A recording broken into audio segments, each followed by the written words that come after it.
Hello and good evening. I'm Florida Today engagement editor John A. Torres, and welcome to the first of two scheduled candidate forums presented by Florida Today and the League of Women Voters of the Space Coast with help from Eastern Florida State College, which is graciously allowing us to use their auditorium and their beautiful campus and equipment. So thank you. As you may have read it in a story I wrote over the weekend, tonight was supposed to be a full event. However, school board incumbent Matt Susan and Brevard County Commission candidate Thad Altman both decided to back out pretty much right before the forum. So we have one race tonight, and we really appreciate our candidates showing up here. All three of them are here. They are vying for the District 1 County Commission seat that was made vacant by a termed-out Rita Pritchett. And so it's my pleasure to welcome to the stage Democrat Brian Bobbitt, Republican Katie Delaney, and Libertarian Nathan Slusher. We're going to start by allowing you all to introduce yourselves and make an opening statement, telling us about your qualifications, your policies, and why you're seeking office. You'll each have 2 minutes for this, and I would ask you just to please respect our timekeeper in the audience right there, who will signal you when there's about 15 seconds remaining. The fair thing is to start alphabetically, so we will start with Brian Bobbitt right now.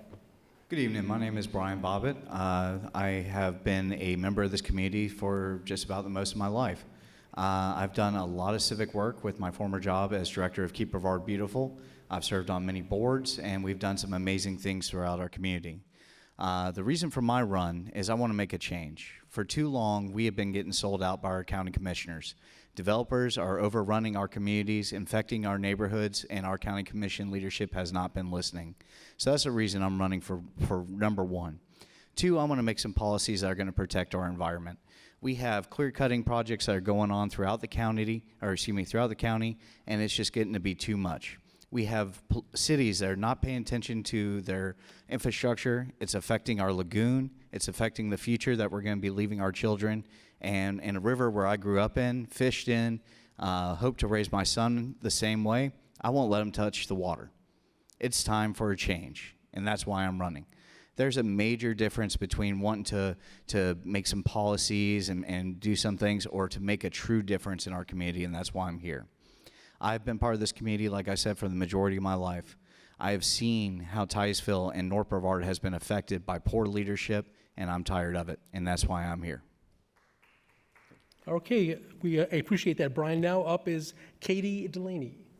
Thank you. Hi, everybody. My name is Katie Delaney, and I'm running for County Commission District 1. Like these two, I grew up here. This is my home, and I care very deeply about our community. And for far too long, I feel like the public has not really been listened to.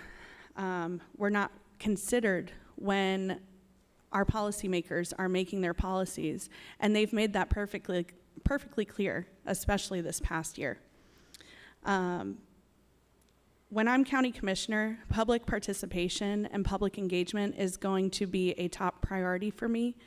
I have many policy changes that I'd like to see to make the commissioners more available to the people. I myself in my office will be much more available. The growth management and our infrastructure is another huge piece of my campaign. When you look around, there is no plan. There's no plan for how we're growing. And so I see that as a huge problem. And our infrastructure has been neglected for decades now. In addition to that, our public safety officers are in crisis right now. Our fire department especially is hemorrhaging people, and it's because they have not been prioritized the way that they should be. In addition to that, water quality. Not only our drinking water, but the lagoon. We've spent over $600 million on our lagoon, and at least in District 1, you can't go in the water. And to me, that's just not right. So I'm extremely passionate about getting to work. I'm a hard worker, and I can't wait to represent you all. Thank you. Okay, thank you. Now up next, we have Nathan Slusher. Thank you. My name is Nathan Slusher. I am running for Brevard County Commission District 1. I live up in Titusville. Titusville is actually my hometown. I went to Apollo Elementary, Andrew Jackson, and Titusville High School. I graduated in 2008. I own InRaise LLC. We do property services, maintenance, remodels, renovations, that kind of business. We take care of everything from mowing lawns to completely turning homes. So I'm hands-on all day, every day. I'm running because we have some issues that need addressed. One of them is our infrastructure. I personally believe that our infrastructure needs some serious maintenance on it. And I don't mean we need to pay somebody to rehaul everything. I mean we need a commissioner that can get out there, see the problems, whether it's a pothole, whether it's a drainage canal, whether it's entire pipes that have collapsed, or whether it's a water facility that needs addressed. We need somebody who can understand that and get out there and get it fixed. Someone who can show up to the homes of the citizens, meet with them, look at their problem that they want to show you, and then make a phone call and get it on the schedule to be solved. My life is about solving problems. This is what I do every day. I have a slogan in my personal life and in my campaign that is be the solution. Because I don't want to wait on somebody else to solve problems for me. I'm going to make sure they get solved. I'm a small business owner, and small business is a huge part of what I'm running on. I am tired of seeing our tax dollars go to large companies to move here. I'm not a fan of grants to big companies for jobs anymore. We've been doing that for a while, ever since the shuttle closed, and it had its purpose.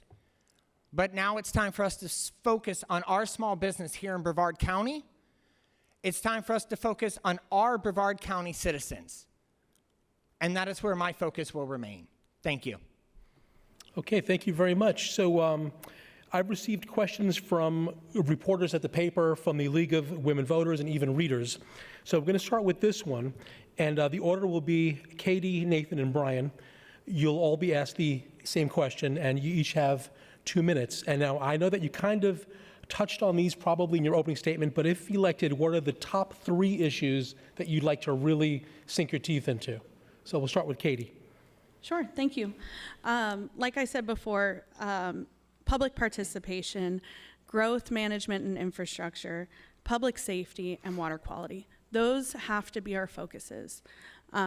We have hit a major public trust issue in Brevard County, and part of my campaign has been going to public meetings and speaking on the record, because that way I'm hoping that that will build the public trust, because then my constituents can come back and say, this is what you said on public record, now live up to it. And so that has been my first step into helping build the public trust. Public engagement, I would like to have regular town hall meetings. I will have an open door policy with regular business hours that people know about.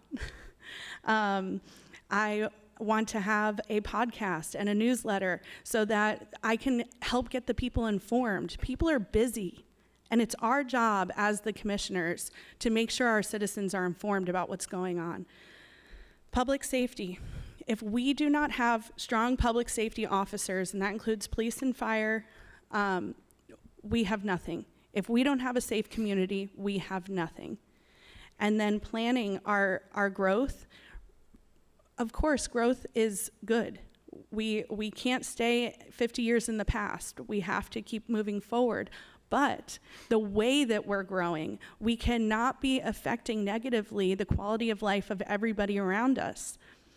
So we have to make sure that we get a plan and grow in a way that's going to keep the nature of our community. And that goes with our infrastructure as well. And our water quality, right now the county commission, they are going to be putting reverse osmosis into our water. Okay, I think that's time, Katie. I'm sorry. I have to stop you there. No worries, thank you. So Nathan, the same question. What 3 issues would you really like to tackle if elected? Thank you for the question very much. My top 3 issues are the same they've been since the very beginning. 1, small business. Okay, I want to take the North Brevard Economic Development Zone, which currently is in use for bringing companies for jobs. I want to turn that into a small business resource center. What does that mean? It means that I want a place where people who want to open a business, whether it's somebody in middle age in life or whether it's a young person in high school looking to start a business when they graduate, I want a place for them to go to get the answers. How do I start a business? What is a business tax receipt? Who do I talk to? What do I pay the government? The most basic questions that are exceptionally hard to find. As a business owner, I went through it so I understand. I want that place there for them. Communication, the first thing I plan on doing is making sure the District 1 office doesn't have a door. I don't believe in closed-door deals. I don't believe in closed-door discussions. I will be removing the door completely. Luckily, I have the tools because I know how to do that. And I want to make sure we put a doorstop on the front door to the office so that any citizen can come and go. I shouldn't have to knock and be let into an office the taxpayers paid for. That's a little ridiculous. So I want that door open. I want a coffee pot ready because communication is everything. I started this, my whole political involvement began by going to meetings and realizing that we are not communicating with the citizens. And so I would write articles and put them out in the community for people to read. And I would put that across multiple platforms so that people would understand what's happening. We have to communicate effectively. And then, as I mentioned in my opening statement, infrastructure, we need to hit on that. And we need to get problems solved and not just send them from department to department. Thank you. Okay, thanks. Brian, the same question. All right, so we have a lot of problems going on in North Brevard, and that is mostly due to poor leadership. We have developers that are building over the city's largest aquifers.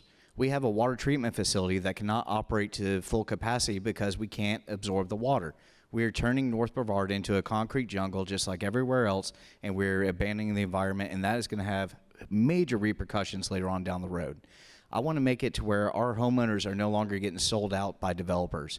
They are just victim of people coming in and clear cutting the woods behind neighborhoods, decreasing property values, flooding their neighborhoods because of poor management, and once the developer gets that money, they're gone.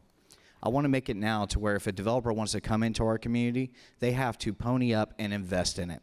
A certain percentage of that entire community that they're building needs to go into the infrastructure that they're tapping into. So you, the taxpayer, don't have to pay to fix the roads that they're causing more traffic to run on.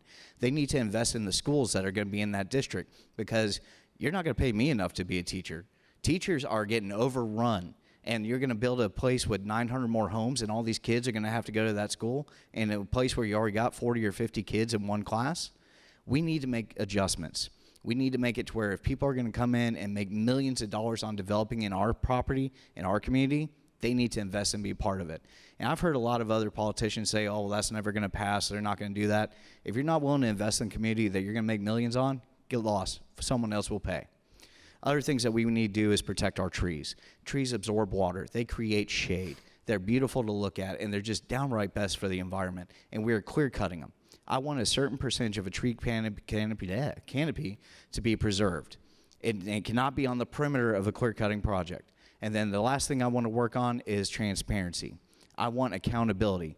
We are paying a county attorney a lot of money, and we have another attorney negotiating with our firefighters. Let's have some accountability for the people that are getting paid. Okay, thank you. And I have a hard time saying tree canopy too sometimes. I know, I get a little tongue-tied there. I'm glad that all three of you have all touched on the water issue, because our next question, which will go Nathan, Brian, and Katie, okay, what would you do about issues related to the Indian River Lagoon, stormwater and wastewater, and do you favor extending the lagoon half-cent sales tax for another 10 years? So I think we're starting with Nathan, Brian, and then Katie. Thank you very much for the question. All right. As far as stormwater goes, I've already touched on that. I want to get some of the stormwater corrected. We have drainage ditches overgrown. We have piping that's collapsed. I've seen culverts falling and crushing in on themselves. I've seen rocks been put in blocked pipes so neighborhoods flood. These are things that need to be corrected. Stormwater is going to come down to a lot of maintenance and a lot of hands-on getting in the field, okay? The Indian River Lagoon, I actually come at from a different angle than I believe my two opponents up here do. I don't want one government board or two government boards deciding how we fix the Indian River Lagoon. I want to decentralize how we fix it, and I want to incentivize environmental restoration. What does that mean? It means I want to offer a tax abatement for anyone that owns property, any of our civilians and businesses, our small people that own property along the Indian River Lagoon, if they build oyster beds, if they build seagrass beds, if they build clam beds on their property, if we can give tax abatements to these giant companies, we certainly can do it for our people. If we can use tax abatements for economic development, then we can use tax abatements for environmental restoration. There is no reason we cannot make it where all of our citizens get involved. I don't want the solutions to the Indian River Lagoon to become political, because that happens. We sit and watch it in meetings, and it becomes infuriating to the citizens because we spend a lot of money and it goes in a circle. So I want to break that off and get the citizens involved and let them use their property to help the lagoon. Because I personally believe 1,000 different small solutions is a lot more effective than one solution chosen by people in a room. Thank you. Okay, thanks. Brian, you're up. So the number one thing that we need to do is stop cities from dumping stuff into our lagoon. There is funding available. There's grant money available on a state level that none of our commissioners have pursued. We have the responsibility to take care of this Indian River Lagoon. Years ago, it was the redfish capital of the world. It was one of the most biodiverse estuaries in the world, and that outdoes the Amazons. And now it is dying, it is dead, and it's because of everything that we have not held our leadership accountable for. We need to make sure that we are taking care of stormwater runoff. And a lot of that's because our developers are not coming up with good plans. In North Brevard, Sherwood has been approved. They do not have a water flood plan. Their idea is to put some of it behind some homes, and there's no real studies to be done, but yet that project has been approved. We need better planning. We need accountability to these people that are coming in, and they better have a plan in place beforehand. Sorrel is an outstanding program. I've seen a lot of it, and it is it's monitored by a committee, but they are also citizens and scientists that know a lot more than we do. And a lot of the people that receive Sorrel funding are private entities, like the zoo, the oyster program with Dixie Crossroads and other great partners that want to make the difference. There's a lot of things we can do, and the fact that these programs can't really plan for their future right now because they don't know if they're going to have that funding, that's a problem. Our leadership should have kind of led the way and said, hey, this is where it's going to go. We need to make sure that funding is available. Stormwater, 100%, I agree with Nathan. Maintenance is a major requirement. We should not be begging our leadership to maintain their properties. That is a huge problem. We've got ditches that are clogged up, culverts that are clogged up. I've seen videos where you have to run a tire through a culvert and the nastiness that comes out of it. There should be no begging for the community and the county to do their jobs. Okay, thank you. And now Katie. Thank you. Well, one of the things that I would like to do is bring forward a policy to protect our floodplain. That is a huge concern. We have got to make sure that we're protecting that. And our stormwater, not only is it an infrastructure issue, honestly, it's a retainment and recruitment issue. Our Public Works Department is sorely undermanned, and making sure that we have a fully staffed Public Works Department goes right into making sure that we can maintain all of these things that we need to maintain. And in addition to that, the EELS program that the citizens passed, I would love to look into options to seeing if it's possible that we can make stormwater parks on some of this conservation land. As far as the Indian River Lagoon, we have got to stop the source. And a huge source of that, especially in District 1, is sewage spills. You go into Titusville, you go into Port St. John, and there are some days where you can't even walk the streets because the smell of sewage is so rancid. We need to, I for one am glad that the current commission decided to wait on renewing the half-cent sales tax, only because I think that we need to look at that language. I think in the past 10 years, the people have learned a lot. The people on even the Sorrel committee have learned a lot, and I think that we can update that to make it more effective and make it make more sense for today, because so much technology has changed. So I think that leaving that open for us was really great. and then going after state and federal grants for all of these things as well. Thank you. Okay, thank you.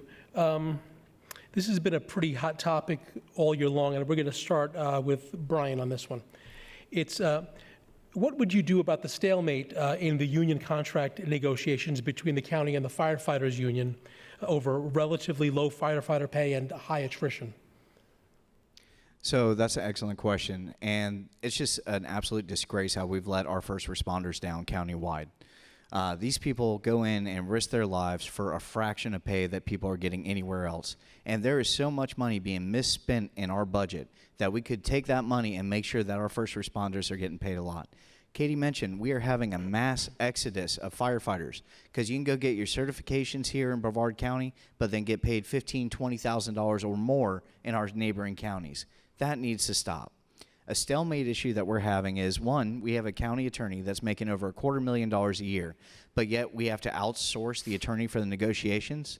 Our county needs to be more involved with protecting our firefighters, protecting our first responders. These people see the worst of the worst, and we are not paying them near what they're worth. That goes for teachers, law enforcement, firefighters, first responders. So many people are not getting paid what they are worth here, and we wonder why we can't have good jobs here in this community. We need to make a facelift in how we take care of our people, and we need to be involved in these negotiations instead of outsourcing it with another private attorney. We need to make the difference. Otherwise, when we call 911, who's going to come? We have to take care of these people, and it is an absolute disappointment that has not happened already. It should not be any problem. We have millions of dollars getting misallocated for other things. We can look at that money and put it where it properly needs to be. Okay, thank you. The same question for Katie. Thank you. So I've actually went to the negotiation meeting since about February, and so I haven't missed one since. And what I can tell you is I was utterly disgusted with the way that the contracted attorney has been treating our first responders. One thing that I learned was that it's not $15,000 to $20,000, it's $20,000 to $40,000 less that they're getting paid from surrounding counties. This is not some small thing that our firefighters are being greedy. They are being underpaid to an extreme because our people care about our community so much that they are fine working under these conditions for this long because they love our community. But it's time we stop that. It's time we pay these people what they're worth. And they're not asking for exorbitant amount of money. They're asking for the median income, which is fair. And it's not just about income, it's also about the work-life balance. So what I would like to see in the contract is we need to address that work-life balance, and that's something to this point the county has not been willing to look at. And so that has to do with changing the hours that they work, giving them something that's called a Kelly Day, which gives them, one day every 2 weeks that they can rely on for, say, doctor's appointments or something like that. So the way that we're going to pay for it, one of the things that the county is not doing is we are not honoring our 1998 referendum. We are not collecting the money that the citizens said that we want to give this money to our firefighters. And so that's going to be the first step. And I'm running out of time, but that's our first step into getting our firefighters their money. Thank you. Okay, thank you. And now Nathan, the same question. Thank you very much. And I first want to take a few seconds here because I hope every firefighter and first responder in District 1 and in all of Brevard County gets super excited about the District 1 race because their jobs, their livelihood, their families is not on the line. All three of us sitting up here support our fire department, and that's incredible. So I wanted to take a minute and make sure we show their appreciation to everything that they put in. Now, with that said, our citizens, when they pay taxes, they expect a few things to be taken care of. Fire, sheriffs, roads, schools, the most basics. If you ask any citizen, and I've done this as I've knocked doors, you ask them, what do you think the top 5 budget lines are? That's what they name off. Fire, sheriffs, roads, schools, usually the top four, right? Like that. But that's not how it plays out. That's not how our budget exists. And that is something I've actually advocated for all years, that we adjust our budget to show that our citizens expect it to be those top four items. We need to make sure that we are correlating our budget to what our citizens expect. And when that happens, our sheriff's department gets paid properly, our fire department gets paid properly, our schools are taken care of, and we still don't have to raise taxes because the money's already there. It's just appropriated correctly. Thank you. Okay, thanks. And I don't know if you can hear that at home, folks, but it's raining pretty hard here. And I made that happen because, of course, I left my umbrella in the car. So there you go. I'm going to go off script here for a second, and so we're going to keep the same order because this is kind of a like bonus question that I always like to throw in. Tell me something nice about each of your opponents. Brian, we'll start with you. So I have to say, when we all first started running, we got together and we said we had a responsibility to show people what politics could be and what it should be. And honestly, if other people would have made it through the primary, I don't know if I'd be able to say this, but it has been a very respectful and clean race that I've been very proud to be a part of. I would have to agree with Brian.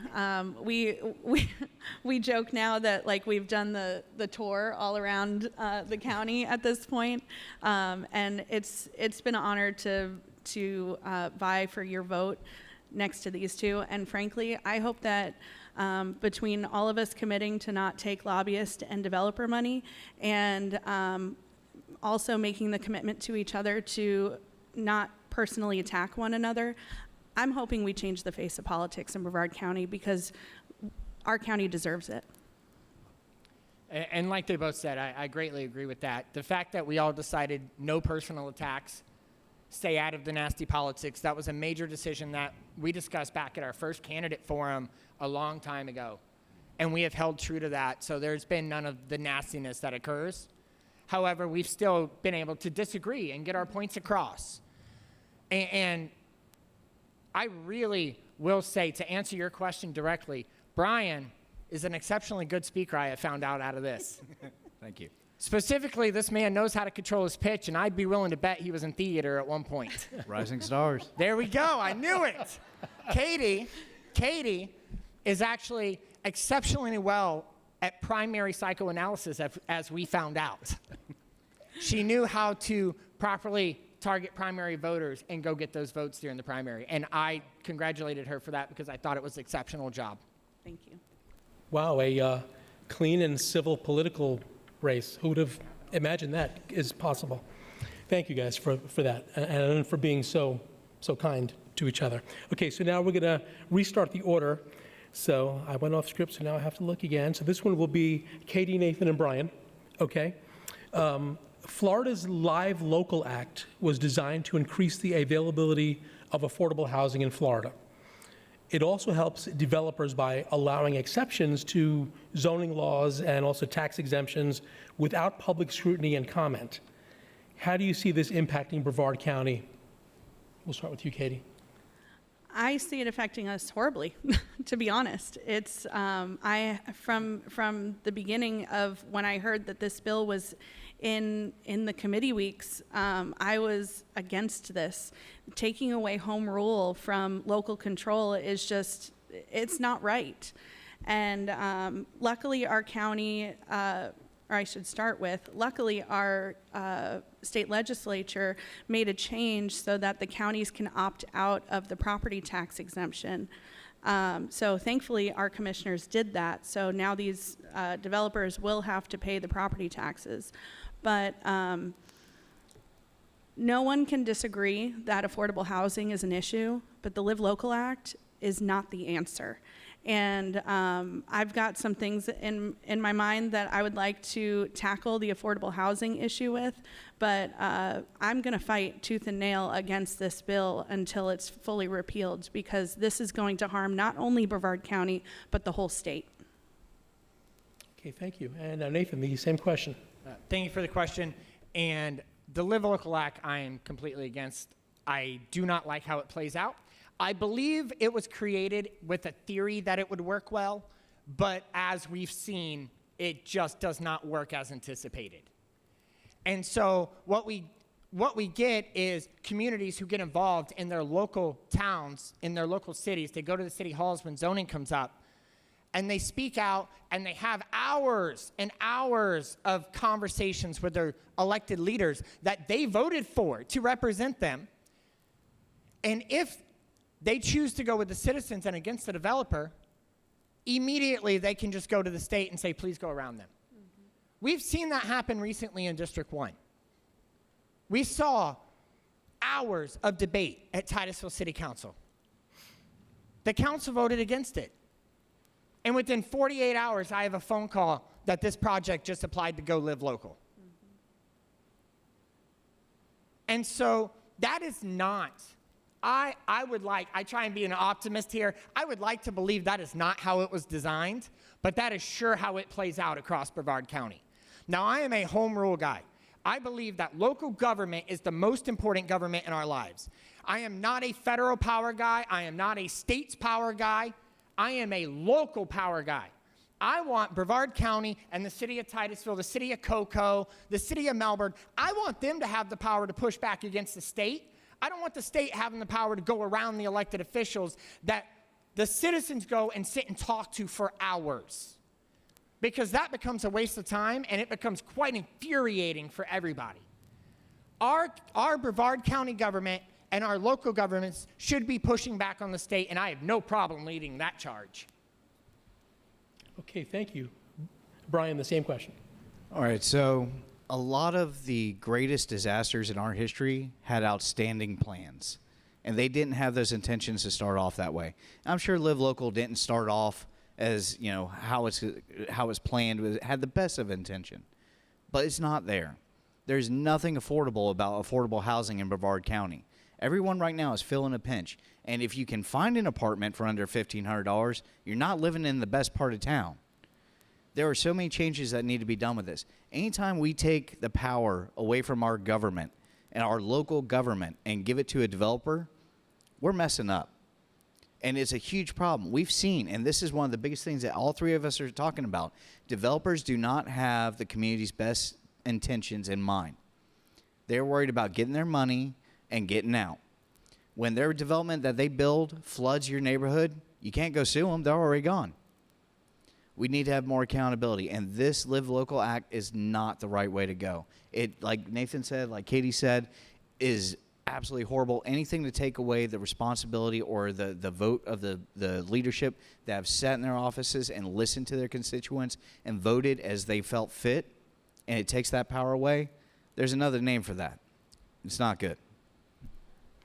All right, thank you. And I would like to take a second opportunity again just to thank the League of Women Voters of the Space Coast, along with my employer, Florida Today, and of course Eastern Florida State College for the use of this auditorium and campus.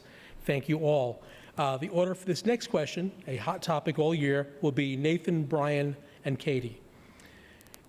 Do you think it's fair to take money out of hotel tax revenue that is supposed to go toward tourism, marketing, and grants for cultural and sports activities and tourism capital projects to use to pay lifeguards as the county commission just recently approved? Thank you for the question. I actually put this out myself when this topic came up at the county, and I said, I want to hear what some people think about this. And I got an overwhelming response that people wanted the lifeguards paid for. What I did not get was that they wanted it paid for out of that fund. Is it okay? Is it not okay? I'm personally caught between those two. However, if the citizens in the room are saying, hey, we don't need to be paying for this out of this fund, this is very specific money, well, then we need to make sure that we're using it for what it specifically exists for.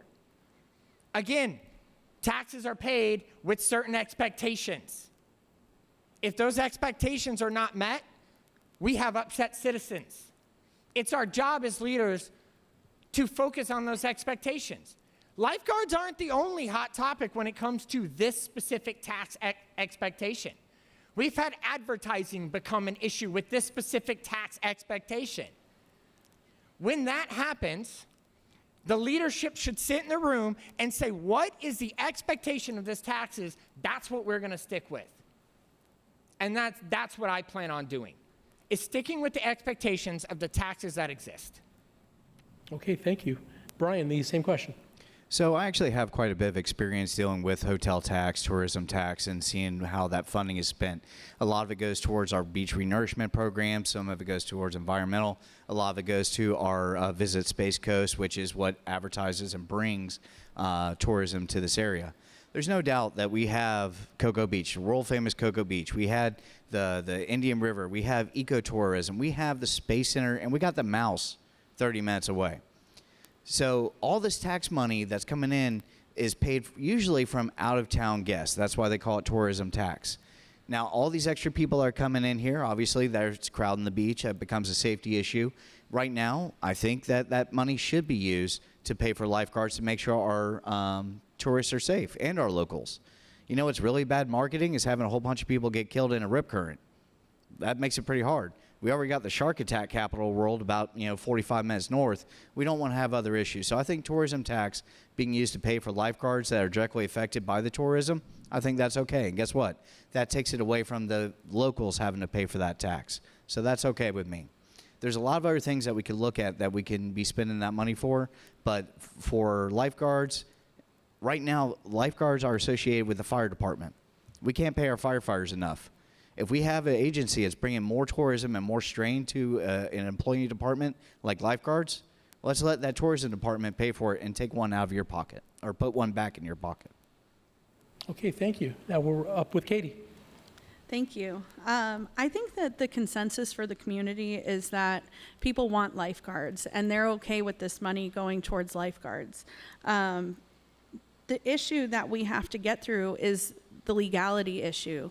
Is this tourism money allowed? And right now, there's a gray area in the law, which that's where the county is okay with doing this right now. But this is one thing that I think that our commission has not done a great job of, and that's going and advocating to our state legislature. Unfortunately, the past couple years, we've had our representative go to our state delegation meeting in a toga and make fun of the situation, where really we could have been advocating for this law to be changed to make it clear that, yeah, this money can go to lifeguards, it can go to public safety, it can go to, whatever else the people think is necessary for these tourism dollars to go to. Because when we are a tourism state, so when we have tourists flooding Brevard County, which we love, we want tourists to come here, we need to make sure that our services can support those tourists. So that's something that I'm going to be doing, is making sure that when there's a downfall in one of our state laws, that we go and advocate for our community to make sure that we're taken care of. Okay, thanks. The order for this one will be Brian, I think, and then Katie, and then Nathan. Hope I'm not messing that up. What do you think about the members of the community who provide public comment at our county commission meetings, who sometimes have had run-ins with our county commissioners and are being threatened or have been removed from meetings? So I always joke that I'll always love seeing Katie get thrown out of a meeting. But that's part of a problem. As a county commissioner, our job is to listen to the people. Now, in the same term, as a person that comes up and wants to speak, obviously be respectful. But there's a lot of passion that goes on. People are upset. There's so many issues that people can get up there and speak about and get really passionate about and might lose their respect. But you know what? It's the job of the county commission to sit there and listen to them. Accountability is the number one thing that I believe all three of us are wanting to see a change in our county commission. And if you're sitting there up on your dais and someone is calling you to the table because you're not doing your job, you should sit there and listen to it and adjust how you're being a leader. A lot of the leadership we have right now obviously doesn't agree with that, and they just assume throw you out of a meeting. There's a lot of political bullying. There's a lot of people that are just throwing that power around a little bit too much. And you know what? That is not acceptable. You just heard all three of us talk about how we've treated each other with respect and honor, how we've been going through this entire process. And politics is horrible. It really is. It sucks. But for all three of us to maintain how we've treated each other, it needs to carry on further to the people that are in leadership now and that are going to take the place of all of them to come. We have a responsibility to the people to listen to them. And if we're not doing our job. I think, Brian, that you need a T-shirt made up that says "Politics sucks." Absolutely. Probably would be pretty we can good. make that a hashtag and turn that into a whole thing. And Katie, we got to hear about you getting thrown out of a meeting here. Did that happen to you? It definitely Oh, wow, okay. did. So this is right up your alley. And so if I have time, I'll talk about that. But this is why the number one thing that I talked about was public participation. This is near and dear to my heart. We have a First Amendment right to come to our elected officials and tell them when they're not doing the right thing, or come and tell them when they are doing a great thing. And nothing in our First Amendment says that you have to do it nicely. Frankly, if a citizen has to come to a meeting and not be particularly nice, we've already failed because we didn't do a good enough job communicating with our people to make sure that people don't have issues so that they never come to the county commission in that way, that there's no need because we've already handled it and talked to them and worked through their issue. What I would like to see is we need to make a more citizen-friendly public comment policy. We need to expand our Speak Up Brevard program, which is a program where citizens can come with proposals, and not only does the commission have to vote on it, but the staff has to give feedback. And I would like to see a workshop so that we can actually really talk through those proposals that citizens come and bring. And so when I have been advocating this year on different issues, there was one meeting where I just saw everything coming to a head, and I just went up to the podium and I said, these are the reasons X, Y, and Z why the citizens are feeling this way, why we're coming up here so frustrated, because the doors are closed. And at that point, one of the commissioners, as I was turning around, walking back to my seat, one of the commissioners was about to berate the public. And I just turned around and I said, no, sir, no, we are not going to do this. And then, he ended up throwing me out. But you know what? I'll go down for the citizens any day, so. Okay, thank you, Katie. And now we're up with Nathan. Thank you so much for the question. So Katie's not the only person I've seen thrown out of commission rooms or council rooms in the last. Actually, I'm coming up on 4 years now of going to these meetings here in November, and I have seen a few people removed from these rooms. And what I have seen more than anything, though, is I see people come up and they speak on a variety of topics, whether it be sea turtles, whether it be roads. I've seen speed humps. I'd never forget this, I've seen protesting dentists in a room. That's an actual thing that happened a few years ago. Mm-hmm. I have seen a variety of topics. And when people come up and talk, they give their 3 minutes, and they're emotional, they're passionate, because these are things that matter to them individually. And here's what they get from the commission and from councils. Thank you. Next. That has to stop. This is where leadership comes into play, and this is where servant leadership comes into play. When somebody comes up to that podium and they give their few minutes, you listen to what they had to say, and then as a leader, you want to turn that into a conversation. Mm-hmm. Because that makes them feel important, it makes them feel heard. And it doesn't mean you have to agree with them, but it does mean you need to listen. You need to put yourself in their shoes. You need to be able to say, okay, well, what led you to believe this about the sea turtles? Why do you think you need a speed hump? What can we do to further look at this? Where do we go from here? These are questions that require back and forth. And our current commission will tell you flat out that they do not have conversations. They intentionally refuse to converse with citizens. And I, for one, will not do that. It will be a two-way communication street while you're on that podium. Okay, thank you. And now for this question, we're going to start with Katie, okay? What are your views on county referendums on this November ballot to allow for a large increase in county commissioner pay and for extending the economic development tax break program for another 10 years? So honestly, the county commission pay, I'm voting no.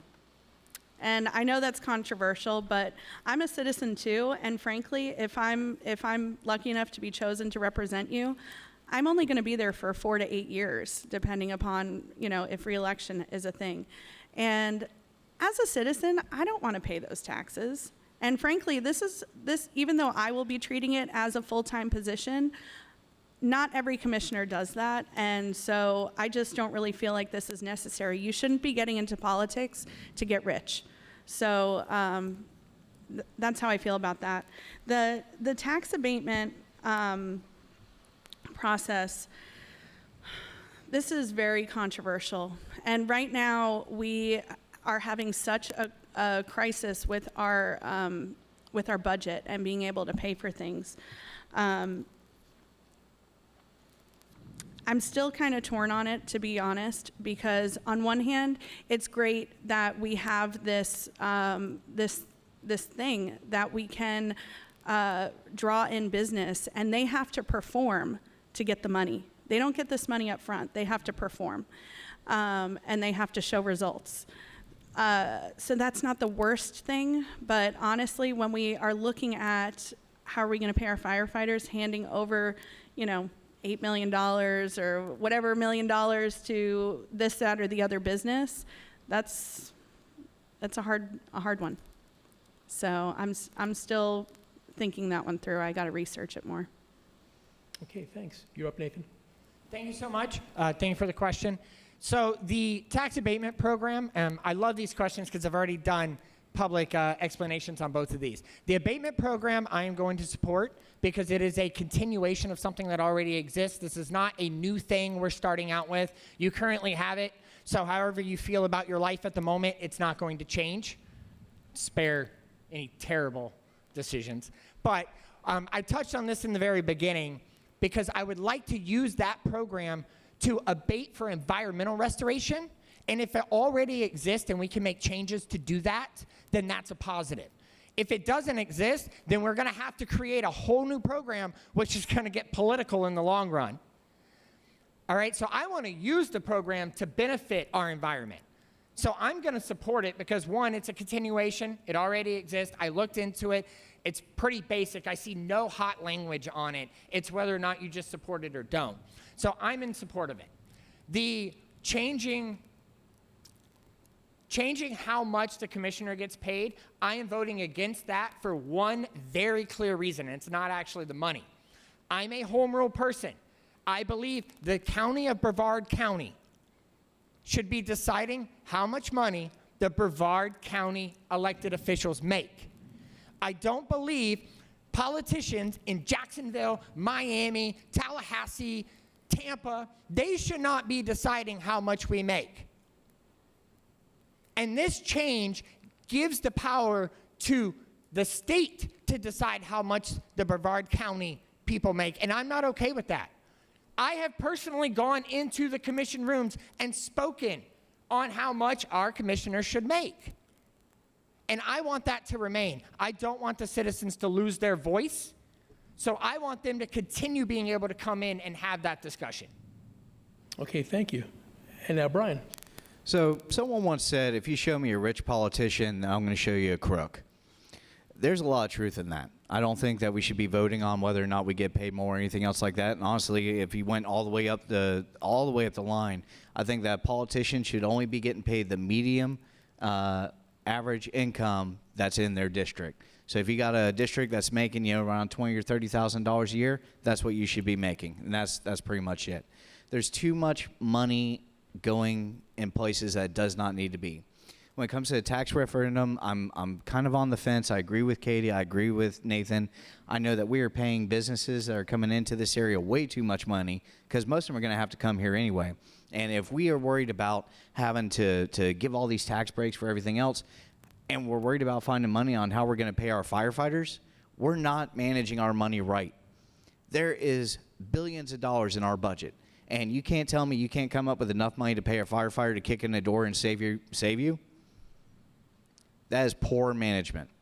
Instead of worrying about how much we're getting paid or giving ourselves a raise or anything else like that, we need to make sure that our people are getting paid right. And let's stop paying these businesses to come in here and do business when they were going to come anyway.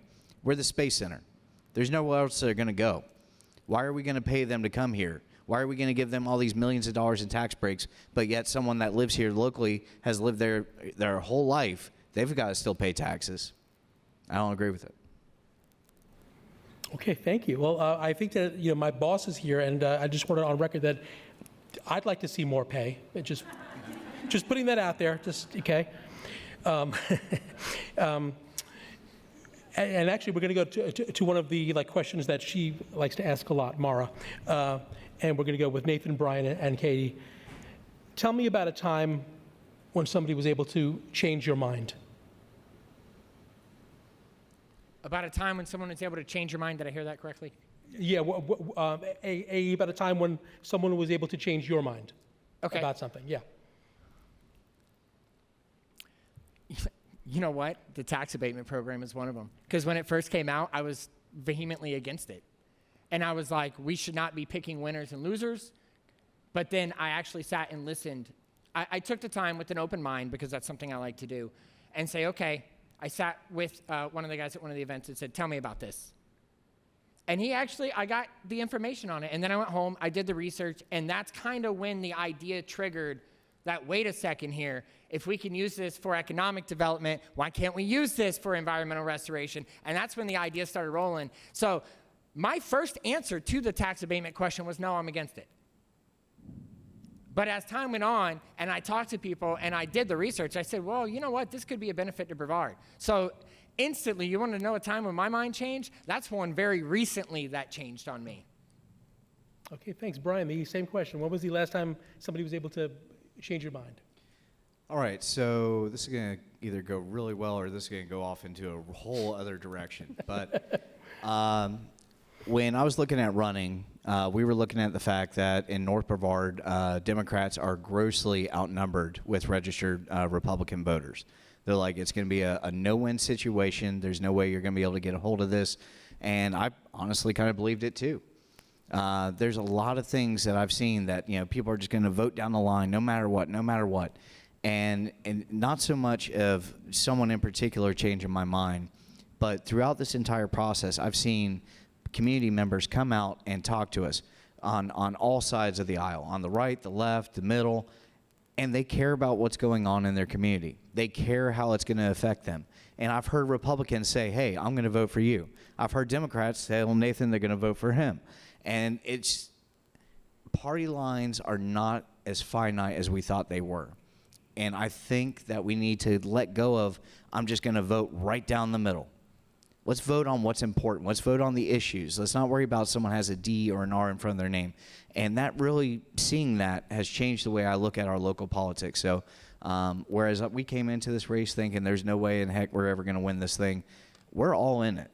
And that has changed my mind completely. So that's it. All righty. And Katie, the same question. Thank you. As a fiscal conservative, one of the things that I was not very happy with, honestly, was the sorrel program. And I just saw the dollar signs, and I saw the fact that I didn't feel safe letting my kids go in the river. And but as I've gotten more involved and started watching sorrel meetings and talking to the scientists, that's definitely something that has my mind has changed about it. We definitely, while I think that there needs to be some tweaks to the language, like I said, I think it's something that we need, and so that's definitely something I changed my mind about. Okay, thank you. So I think we have time for one more question before the wrap up, but if you want to answer this one with brevity, you can. The Space Coast area transit riders primarily use the bus to travel to and from jobs or in between multiple jobs. How would you address the growing demand for expanded routes? And we're going with Nathan, I think. No, we just did Nathan, right? We're going with Brian, Katie, and then Nathan. Me? Yeah. Okay. Sorry. All right, so a lot of people are hurting right now. You know, a lot of people want to work, they just don't have a working car. We need to make sure that we're supporting our community the best we can. If we need to put more routes in there, absolutely 100%. But we actually had a forum with the Autism Coalition. And what we're seeing is a lot of people with special needs, they depend on these routes as well, and their special needs are not getting met. There's doctor's appointments. There's opportunities where people normally wouldn't have the opportunity to go have a job, and they can, but they just can't get there. So I think our public transportation system needs a serious overhaul. When I get elected, that's one thing I do want to focus on, not just for people that want to work or anything else like that, but we need to find a way that we can provide, someone agrees, that we can provide better transportation for people that want to make a difference in their lives. And not just people going to work. All people need to have that same opportunity. So we need to overhaul that. We definitely need to add more areas, and we need to have them run later. You know, what happens if you have a job that gets out at 6 or 7 o'clock? Are you going to ride a bike home? Are you going to have to pay for an Uber? Are you going to walk? You know, we need to make sure that we have public transportation running a lot earlier and a lot later so we can provide for these people that need that income. Okay, thanks. Same question, Katie. Sure. I definitely agree that we need to make sure that our public transportation is supported and expanded as needed. The biggest issue that I'm seeing is recruitment and retention across the entire county. And it's very frustrating when we see the bloviated salaries of the highest level, like our county manager, county attorney, all of these people, and they're continuing to get raises every year. Yet the people who are in the grind of keeping our county working, they get minuscule raises. And so when our people who are driving these buses are not feeling valued, that's a problem. And when our, like I said, the highest level of our government, they're getting paid, you know, almost $300,000 a year with raises every year. We need to make sure that we're doing salaries differently. Okay, Nathan. Thank you for the question. This question actually gets to me.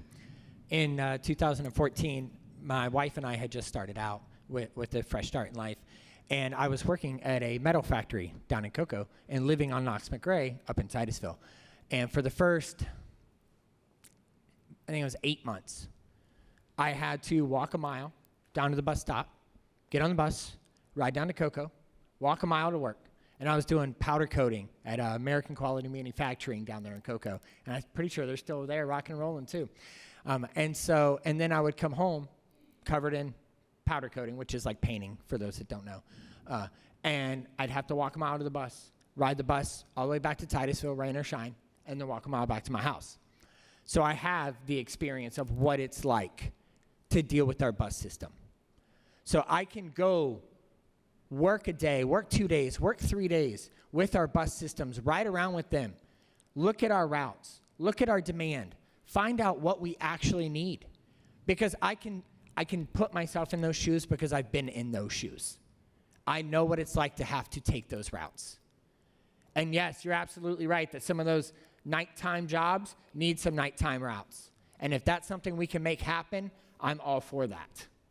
I appreciate it, guys. I got a little greedy with that last question, so we aren't going to have time for the last statement, but I think everybody at home can agree that we pretty much know where you guys stand on stuff.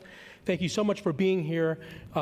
Brian Bobbitt, Katie Delaney, Nathan Slusher. Once again, I'm John Torres with Florida Today newspaper, and we really appreciate them being out here today. We've had some cancellations, and the League of Women Voters of the Space Coast, once more, thank you so much, and Eastern Florida State College. Once again, I'm John Torres, and thanks for watching.